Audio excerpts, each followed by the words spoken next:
My name is John Bacho. I'm from Walkway Restoration. Just to get it out right off the bat, you're going to hear probably a million horrible bad dad jokes today. So it's, but yeah, we're based out of Cleveland, Ohio. I always want to say that first because people are like, whoa, wait a second, we're down in Florida and you guys are out of Cleveland. But the reality of it is that's just where we're headquartered at. So we're a nationwide company. So we have crews that are all over the place, whether it's in Washington, Florida, New Mexico, in the Northeast. So, and they're all of our own crews. We don't hire or we don't subcontract to anybody. We want to know who's out there working for us, and also that they're all trained the same exact way. So, but yeah, we're based out of Cleveland, and it's the same exact Cleveland, Ohio. That like on any given night, you'll see 9 out of 10 people wearing shirts that say 216, our area code, or the land, or CLE. And living there for 49 years, I'm pretty much convinced that it's not so much like the pride in the city as it is just moral support for each other. It's just like January 1st rolls along, we're just like, well, here's to another year of horrible weather and disappointing sports team. So it's Cleveland, we have to get through it somehow. So, but just a real quick history on us. The company was started about 25 years ago with our owner. His name was Mike Zitelli. Heart of gold. He's like the most amazing person to work with. We never say we work for. We're a team together. We used to work a lot with just government housing, whether it's HUD properties or RD properties. And then we started branching out into different things like market rate housing, multifamily, strip plazas, Cedar Fair, Six Flags, and with colleges, universities, and school districts. So we're kind of all over the place in that respect. But no matter what it is, we offer like the same exact things. It's just depending on how far we go down with trip hazards, things like that. If it's HUD properties versus like any properties that have to follow any ADA standards. So our whole goal, just before I get into sidewalk safety, is just simply what we're out there doing is we're trying to take what you currently have and repairing it and restoring it just to minimize the amount that you would have to have replaced. The amount or the price of everything has gone up, especially with concrete. I heard anything from a sidewalk pad being $400 to $500, where we'll come in and fix it for 80% of the price. So we're just trying to elongate the budget because I know everybody's budget's being cut nowadays. So our whole goal is just to stretch that budget out amongst more to get it repaired for you. So it's kind of a little bit about the company here. So when you're looking at sidewalk safety though, I was talking to my kids. They were just down here for their vacation and they stayed at the same exact hotel. And I was just like, So I see my boy and he's just like, 45 minutes on sidewalk safety. He's like, I could summarize that for you in 4.5 seconds. Watch where you're going. I'm like, University of Dayton is teaching you well, Jake. It's awesome. So, when you think of sidewalk safety, one of the things that you probably don't think of is emergency rooms. When you think of emergency rooms, one of the things that you think of is, trouble breathing. There's a heart attack, a car crash. One of the last things that you think of is somebody tripped and fell. But the reality of it is 8 million trips last year, 8 million trips to the ER in the United States were because of trips and falls. And that was actually the leading cause of ER visits last year. Simple trip and falls. Not the car accidents or anything else. 21% of it was due to trips and falls. Just another fact, out of that 8 million, 1 million of those people were actually admitted into the hospital for those injuries.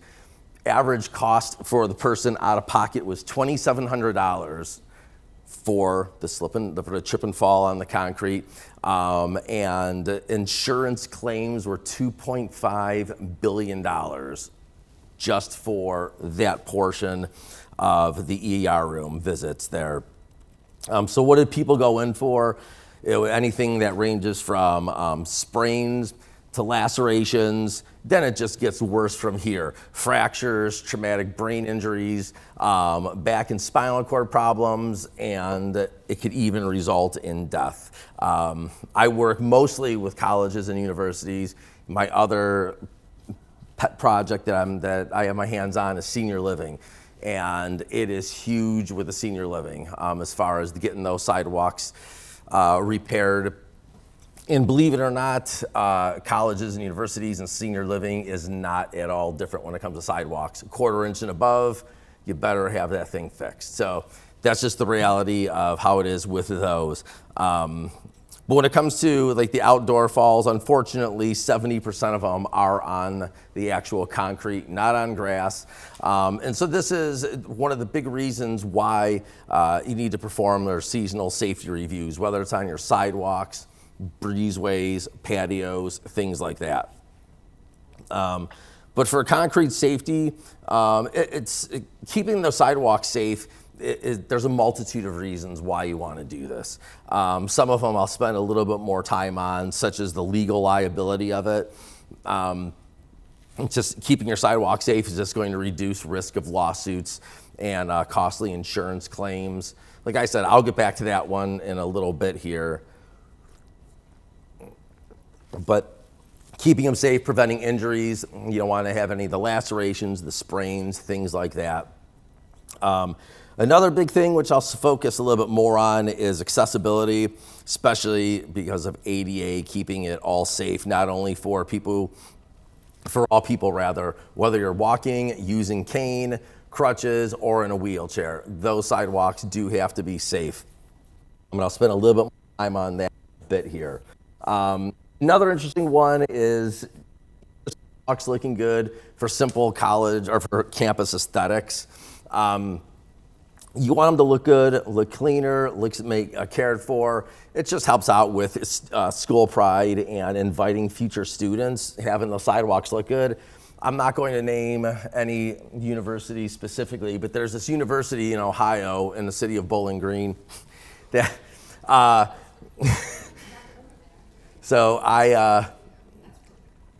it's right by Toledo, right? Yeah, right by Toledo. That I spent half my college at Bowling Green, and my oldest son currently goes to Bowling Green. So I wasn't up there for work or anything, and I'm walking along, and I was like, holy cow. Like the sidewalks it looked like a complete war zone. I mean, granted, there's a lot of issues with drainage there, with the sewers being right underneath the sidewalks, constant holes, but it looked like a complete war zone. I love the school, he loves the school, but yeah, for that part of it, I was just like, this looks horrible. And then when people go to conferences for who I work with, they'll like, oh man, there's free time, I'm gonna go head to the beach, or I'm gonna go head to the casino, and here's nerdy me, I'm like, I'm gonna go check out the nearest university. So that's how I started working with colleges and universities. I'm completely obsessed with college sports. So every time I get the chance, I always hear the big names, the LSU, Florida, and so I always want to check these out. So I got a chance to drive up to UNC one time, and it was gorgeous. It was all red brick. There's probably less than 5% concrete. It was all red brick. It was absolutely gorgeous. And the reason I just say that is it's keeping those sidewalks safe and looking good, as opposed to one thing like, man, this looks kind of, as compared to something where you're actually keeping it up. That's huge. When you're having these tours coming through with the parents and the kids deciding which college they want to go to, you want your place looking pretty good. So I'm not saying that you have to put red brick down like UNC, but, just making it look nice.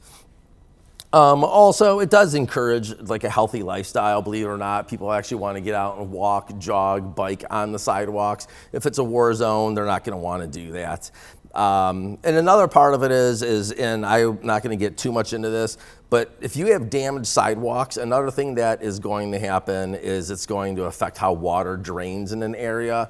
And this is going to be huge because if those sidewalks are not fixed, they could also result, or one of the big things to result in is puddling, erosion, having that water get underneath that concrete, and it's going to start affecting the landscape around it and even the buildings adjacent to those sidewalks. We've seen plenty of examples of expansion joints between a sidewalk and the building, and then that building is ruined. That building is now having leaking because of puddling right by it because of the sidewalk. The slope was not correct and the expansion joint was not properly filled in. So There's some reasons why it's important to keep those sidewalks safe.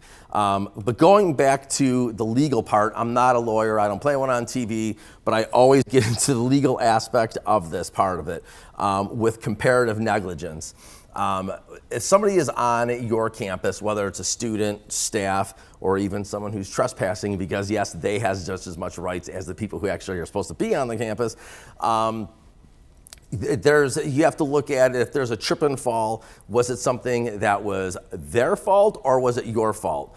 In the end, it doesn't matter because it's always going to be your fault. That's just the reality of it is whether you're a homeowner, whether you're on a college campus, that's what it's going to be.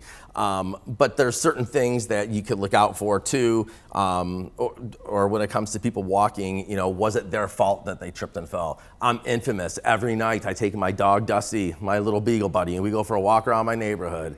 And every night it's the same exact routine. I have my phone in my hand and I'm texting my kids, how was your day? Asking them a million questions, just, keeping engaged with them. And at the same time, I'm just like, boom, almost face plant every single house that has these trip hazards. I don't pay attention. And I'm just like, oh, walkway restoration needs to take care of this thing. I should call it. But no, it's my own fault. I'm not paying attention to where I'm going. So if I tripped and fell again, so they're just waiting outside their house. They're like, here comes that dude again. He's gonna, yep, there he was. He just tripped because I'm not paying attention. So you could look at that and say, it's that person's fault. They weren't paying attention. However, that trip hazard is ultimately up to that campus to have fixed. So yes, there's a part of it that it could be theirs, but is the taking care of your campuses, it's the ultimate responsibility for you to take care of the staff, the students, anybody who's out there performing any work, things like that. So, but one of the big things when it comes to the legality issues is simply the duty of care. Just straight up, the duty of care is the legal rule that lets you know that or how you should keep your property, your campus, reasonably safe.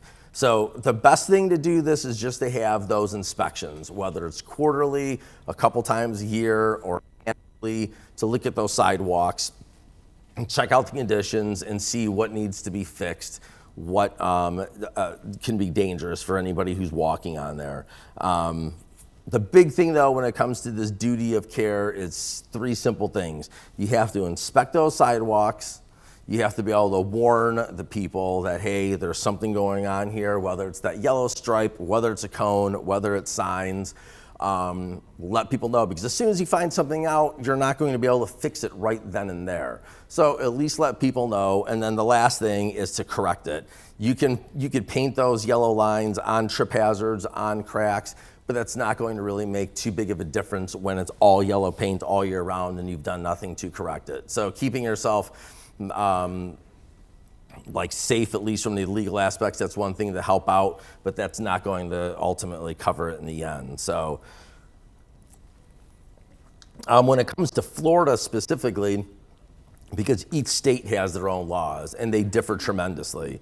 But with Florida, there's three, I'm not sure if, going over this, I know it's different in different states. So there's three different types of visitors that walk the sidewalks in college campuses in Florida. There's trespassers, there's licensees, and there's staff and students who are the invitees. Staff and students they're invited to work there, they're invited to go to classes there. There's the people who do the work there on the campuses, like the contractors. You have to let them know, keep them safe. Your lowest duty of care is to those trespassers who have no reason being on your college campus. However, you have the duty to still make sure that they don't trip and fall. Because yes, if a lawsuit arose, you could say they weren't supposed to be here. Yes, that's true. However, there's crazy stories that I've heard about this, absolutely crazy stories. This took place in Ohio. Not on a college campus, but just to show you how trespassers have total rights. So my ex-wife, we're best friends. We talk every day, and she tells me some crazy stories about where she works, though. So this guy went to go visit his friend working at somebody's house. He's on the garage. His friend's a contractor. On the roof of the garage, goes up, starts talking to him, falls through, sues the homeowner, and wins.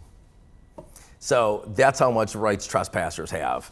That lawsuit ended up being a $3 million win for that guy who was not supposed to be on the property or on the roof. But he won it, $3 million. So if you're looking a way to make some money real quick, no, joking. But so you even have to keep it safe for the trespassers. But when it comes to slip and fall accidents, the most prevalent ones, or the most prevalent liability cases in Florida, comes from the lawsuits dealing with the slip and falls.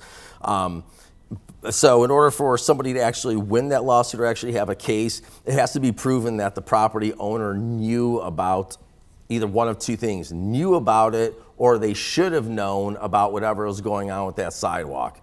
I can't tell you how many times with being in with our company, we'll send surveyors out to properties, and I'll get into this in a little bit here, or near the end. So we'll send surveyors out to properties, their job, trained what to look for, whether they're on senior living, ADA, RD, HUD, college campuses, or even market rate housing. What do you want us to look for? How big of a trip hazard, crack, things like that do you want us to look for? But we'll go out and do that survey, and then it's up to the person, the campus, the individual who we did that survey for, what they want to have fixed. Do you want to have it all fixed? Do you want to have nothing fixed? Fine. But we have been called into lawsuits before where it said, you didn't fix this, therefore it falls on you. Well, no, we did mark it down that this should have been fixed. We marked down the exact area, the exact pad where that should have been fixed. So it kind of takes us off the hook. Because if we walk a property and we don't mark something, or we do and it just happens to be skipped, we're brought into the lawsuit too. So we always work with people as far as that goes. There's been other times when a slip and fall has occurred and we're like, hey, I know that you did the survey for us. You gave us this estimate a couple months ago. Can you come out here and do the work? Like, how quick? Tomorrow? And somebody actually admitted this, and it blew my mind. They're just like, we want to have this thing covered up so that when it's looked at, it looks like there was nothing there. Somebody actually said that, and I was like, yeah, we can't do that. And we decided to completely just reject the job. We didn't even end up doing it. We're not getting involved with something like that. So sure, we'll go out there and gladly fix it before the lawsuit, after the lawsuit, whatever the case is. But everybody's involved in that, whether you believe it or not, from our guys who walk out on those properties to survey it, to me, to the owner of our company. So we always work with people, as far as that goes. But so yeah, it's crazy. If you do know about something, it has to be fixed. Because we have also been brought into court asking, did you know about this when you surveyed the property? Because it's record that we gave an estimate for that person. So now we have to give our part of it. But the other part of it is did you know about that, or should you have known about that trip hazard, that crack, that hole on your property? So the best way to do this is simple preventive maintenance. Make sure that you're walking that campus, like I said, quarterly, a couple times a year, whatever the case is. Let's see, I'll skip that part here. But if this were to happen on your campus, what are some things that people end up going to go, to court for? And I didn't end up, like a lot of this, sometimes I skip it, but there was a story or something that just happened to me, not personally, directly in the fall, and it kind of resonated with me, like being in the position that I am. So if there's a trip and fall on the campus, sure, they could go after for medical claims, whether it's hospital, surgery, pharmaceutical, lost income, medical equipment, wheelchair, crutches, things like that. And the pain and suffering and other intangibles can be brought into court. So somebody trips and falls, well, what was your emergency room bill? Should we pay it here? Well, let's pay it. Well, there's gonna be a lot more that goes into that.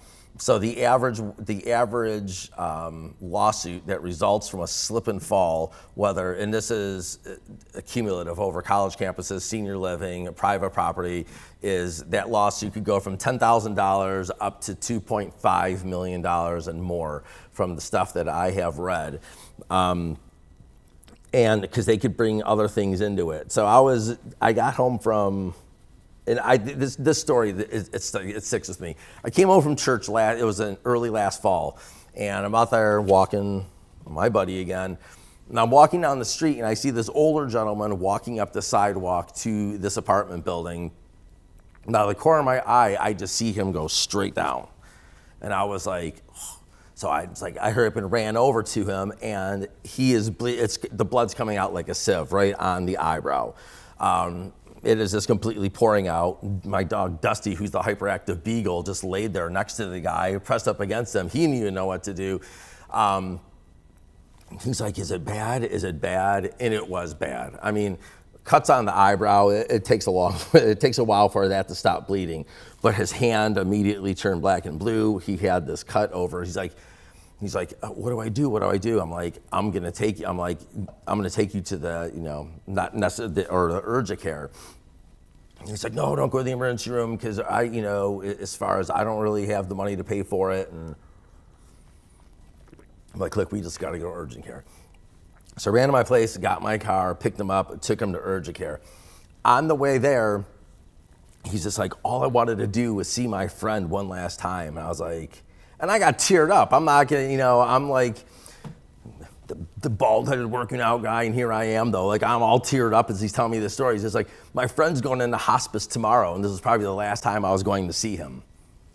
And like that story, having worked with this company, I always hear about trip and falls, the lawsuits, it happening. That's what we try to prevent by grinding trip hazards, fixing cracks, whatever the case is. But that never like really resonated with me as far as what can go beyond that simple trip and fall. Can they do they get a scrape on their knee? Sure. Can they get a broken bone? Well, this guy ended up breaking his wrist, and then he had stitches across in his eyebrow. But that, that just stuck with me.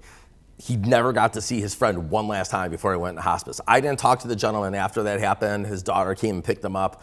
We spoke for a while before I left, but it's just like, wow, if he didn't get a chance to see it and it all stopped because of that trip and fall, that's horrible. That's absolutely horrible. And so after like personally witnessing something like that, it took, this job went from, just speaking with people about trip hazards and working with them to like, holy cow, it goes way deeper than simply, preventing somebody from falling. So that story, it just resonates with me. So I wanted to share that one.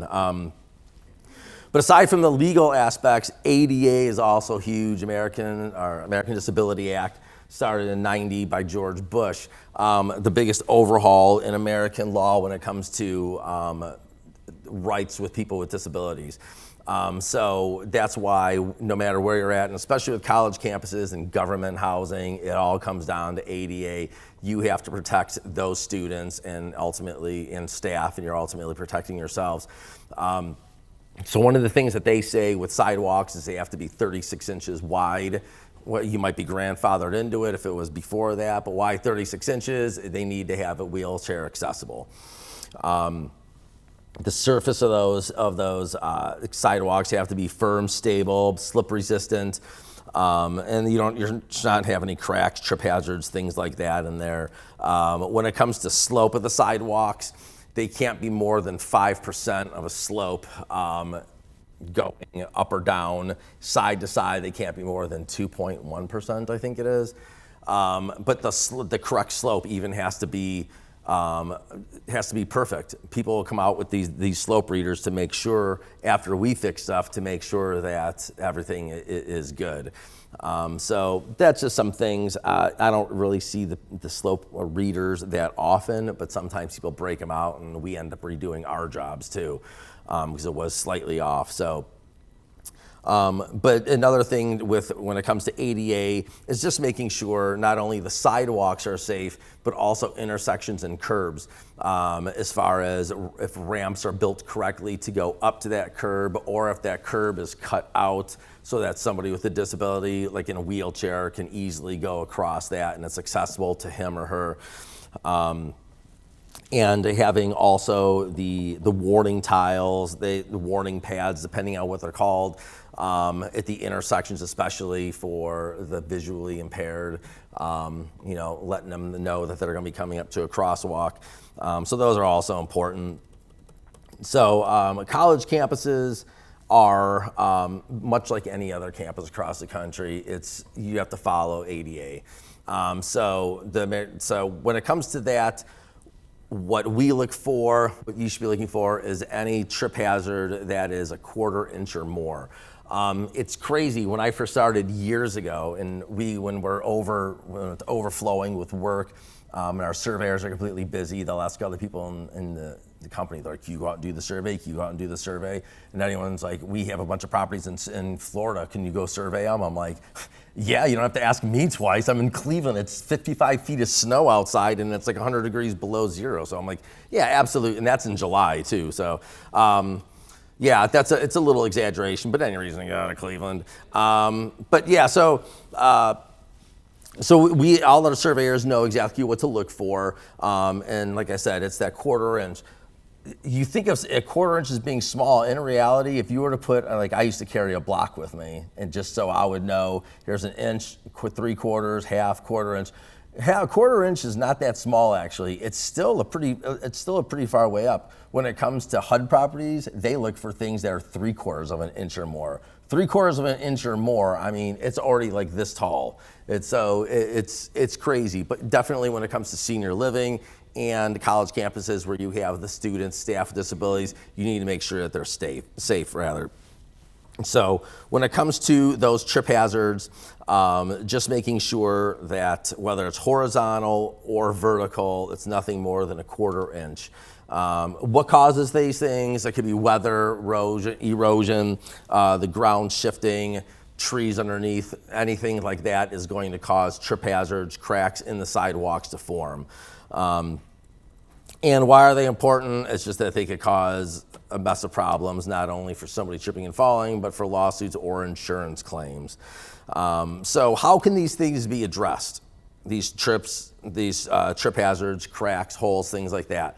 One thing is total replacement. Somebody could go in there and just rip everything out and put it right back in.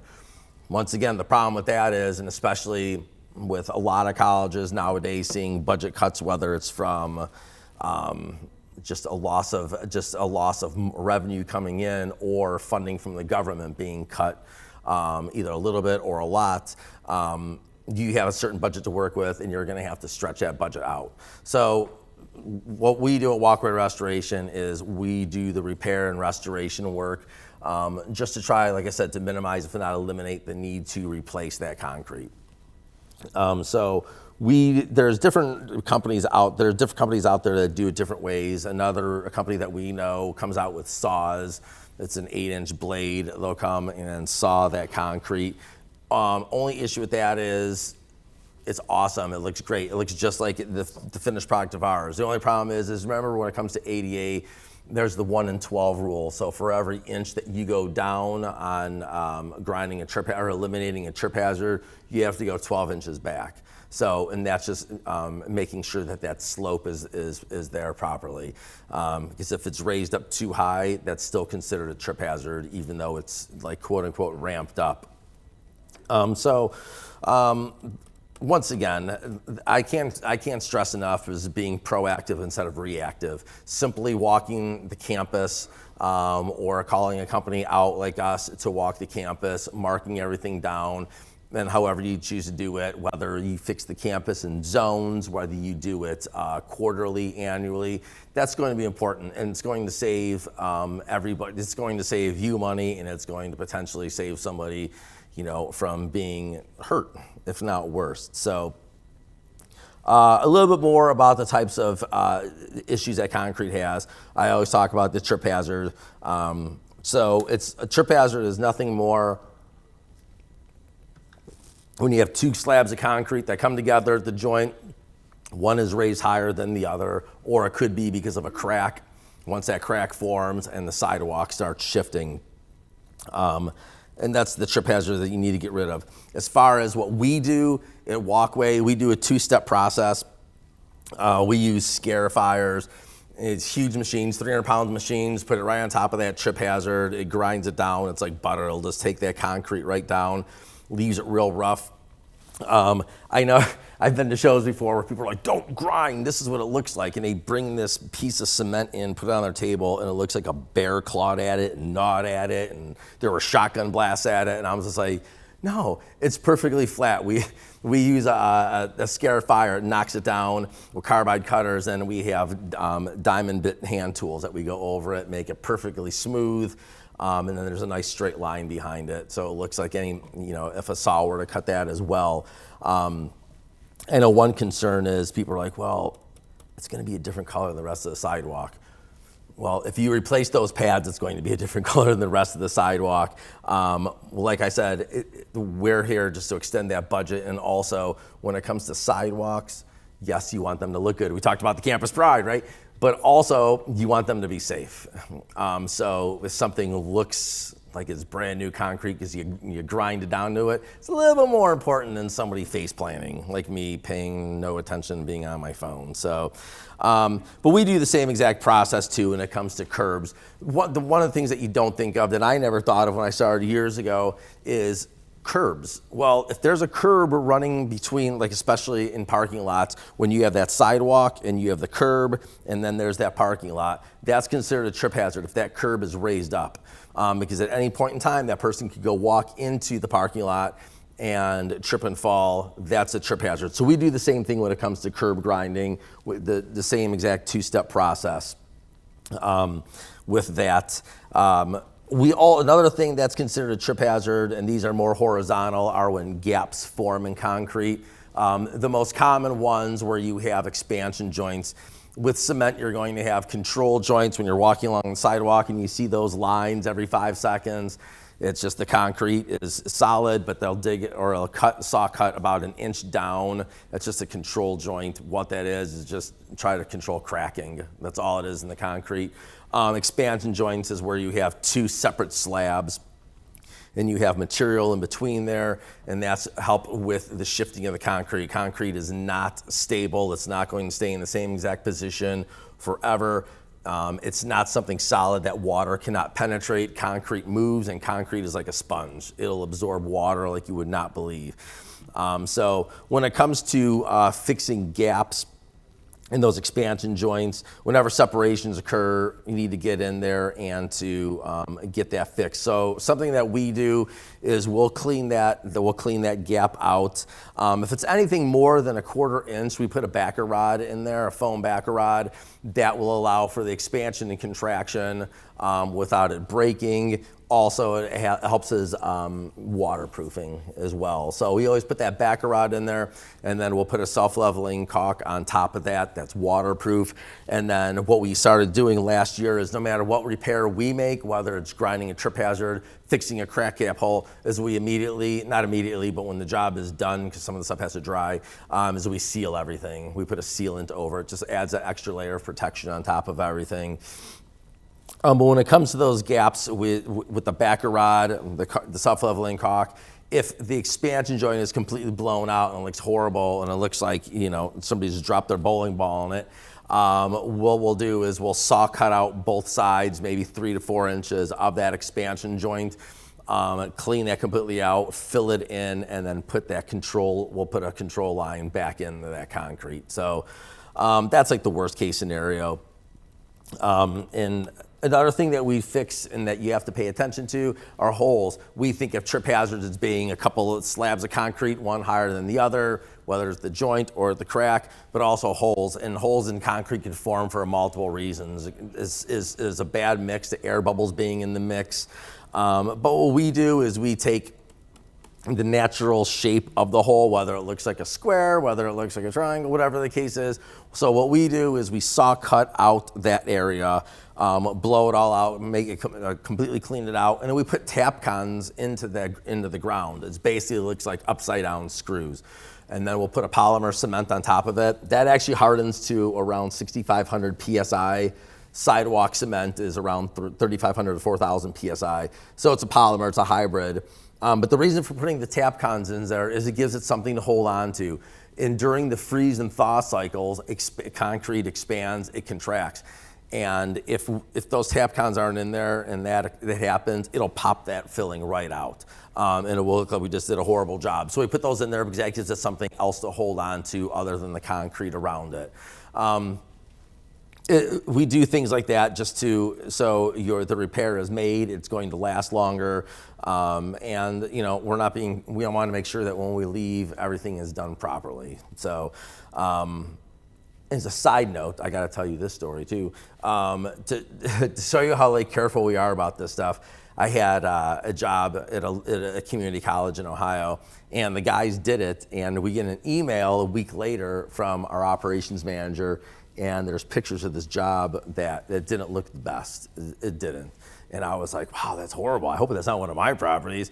Well, it was. In the end, it was. The community college did not call our company up. They thought it looked all right to them. But our operations manager, and it was in Southern Ohio, so it was 3.5 hours from home. He sent the email out, made the call. He told the guys, you're going back down there and around redoing everything that you just did last week.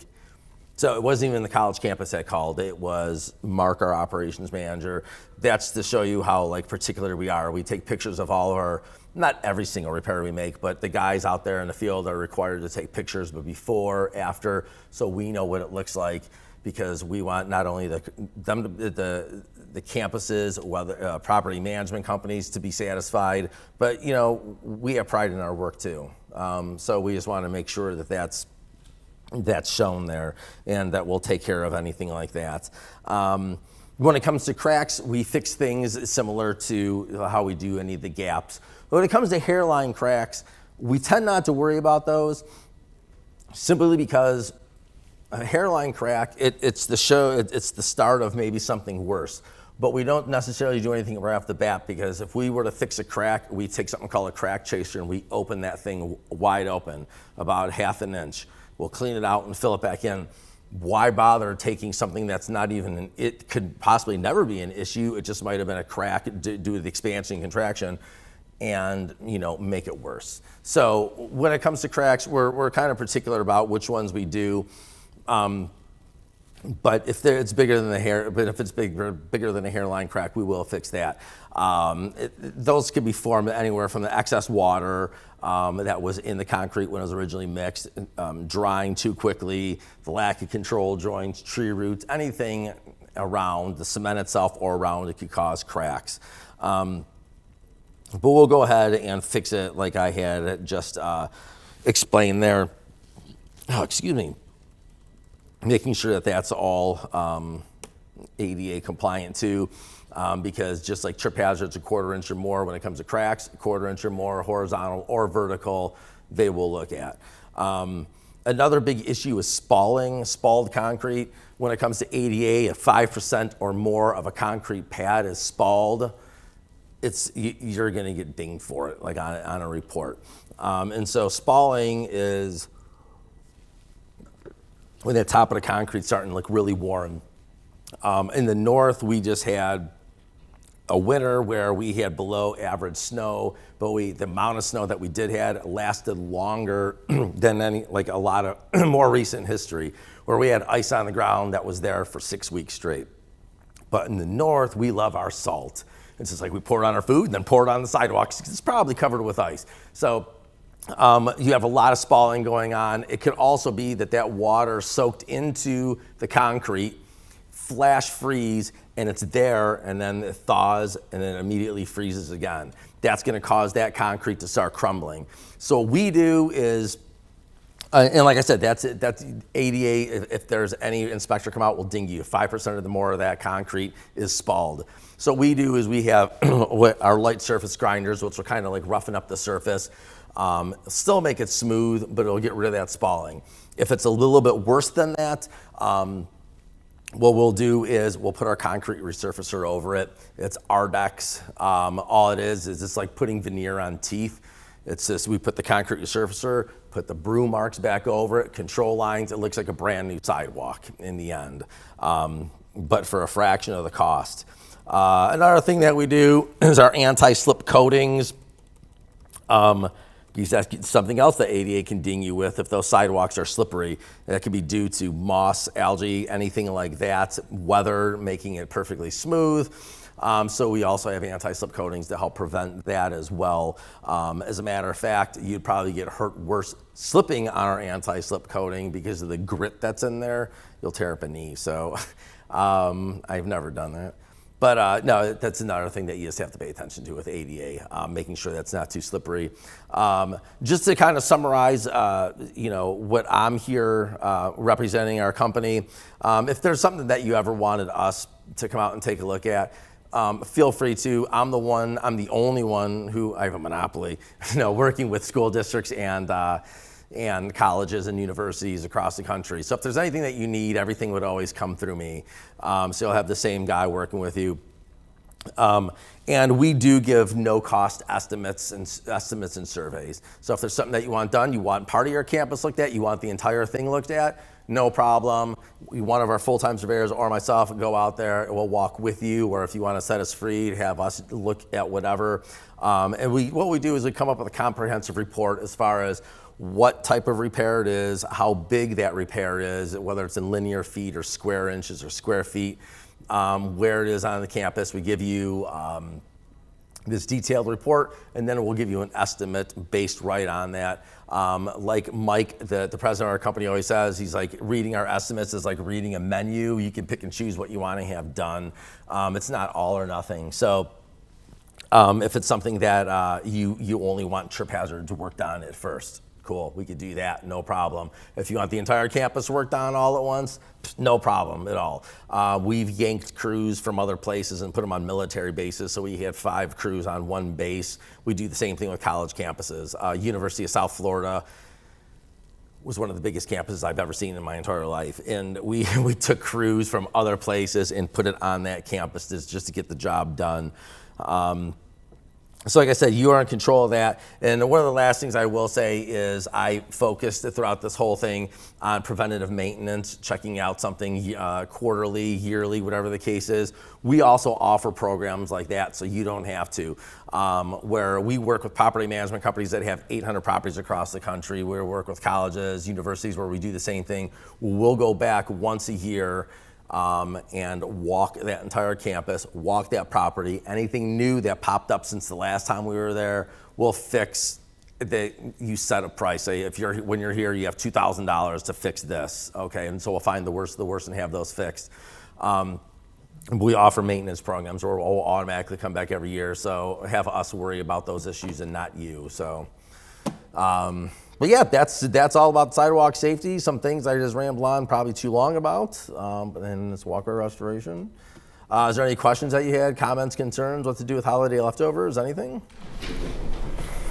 So you do offer the service of doing an inspection? I'm sorry?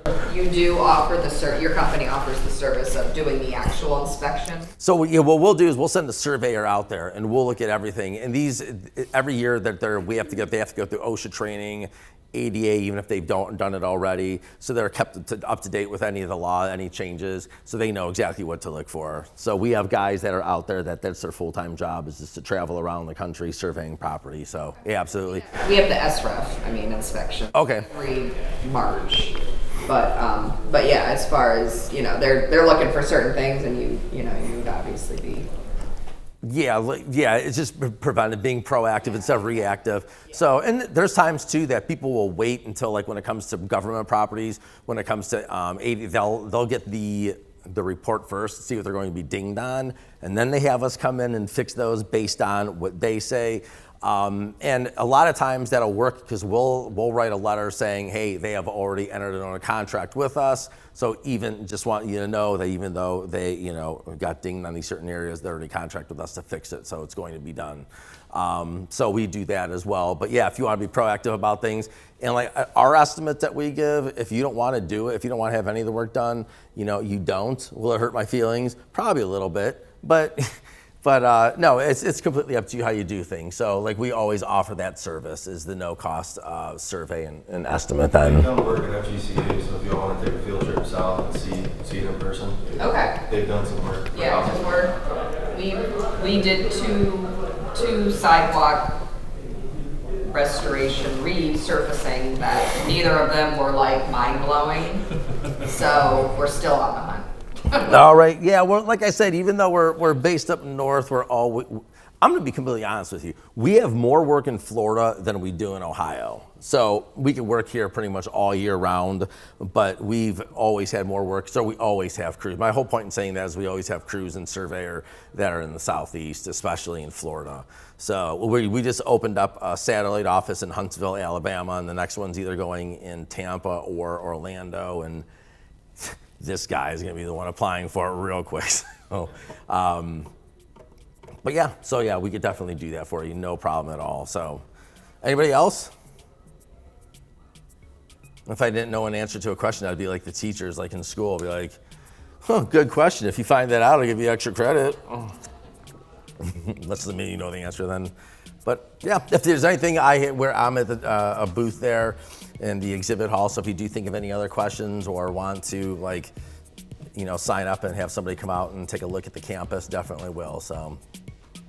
But I appreciate you all coming in here today, listening to me ramble on. So I do appreciate that a lot. So it was fun. Love being in front of people. So telling bad dad jokes. So, all right. Thank you. Thank you.